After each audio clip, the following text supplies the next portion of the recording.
কারণ ছোটবেলায় মাকে হারিয়েছে তো।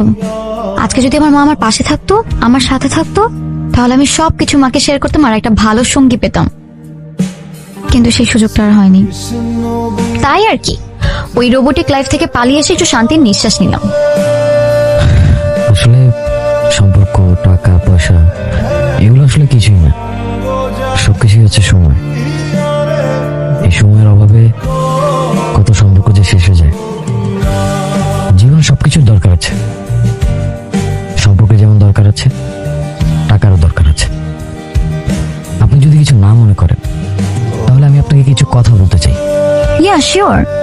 আচ্ছা, আপনার কথা বুঝলাম যে আপনার বাবা আপনাকে সময় দিতে পারে না, কিন্তু আপনি কিন্তু চাইলে আপনার বাবার সাথে সময় কাটাতে পারেন। আপনার বাবা যে ব্যবসাটা করেন সেখানে আপনি তাকে সময় দিলেন, তার কাছে সাহায্য করলেন। তখন কি হলো, আপনার বাবা আপনার সাথে সময় কাটাতে পারছে, আপনি আপনার বাবার সাথে সময় কাটাতে পারছেন। এতে করে আপনাদের মধ্যকার যে দূরত্বটা, এটা কিন্তু আস্তে আস্তে কমে আসতেছে এবং আপনাদের সম্পর্কটা বিল্ড আপ হচ্ছে। আপনার কাছে কত বড় একটা পাওয়ার আছে, সে পাওয়ারটা হচ্ছে টাকা।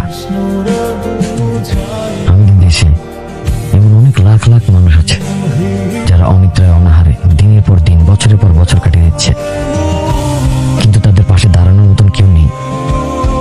আপনি যদি চান, আপনি কিন্তু তাদের পাশে দাঁড়াতে পারবেন। আপনি কি জানেন, কোটি টাকার চেয়ে মূল্যবান জিনিস হচ্ছে একটা মানুষের মুখে হাসি ফোটানোর কারণ হয়ে ওঠা।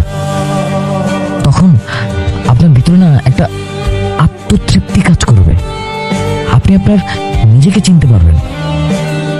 তখন আপনার কোনো সঙ্গীর প্রয়োজন হবে না, আপনি নিজে নিজে সঙ্গী হয়ে যাবেন। আপনি বেশ ভালো করে গুছিয়ে কথা বলতে পারেন। এখন প্লিজ দয়া করে বলবেন যে আমরা এখানে আর কতক্ষণ বসে থাকবো, কখন ব্যবস্থাটা করবেন, তাই না?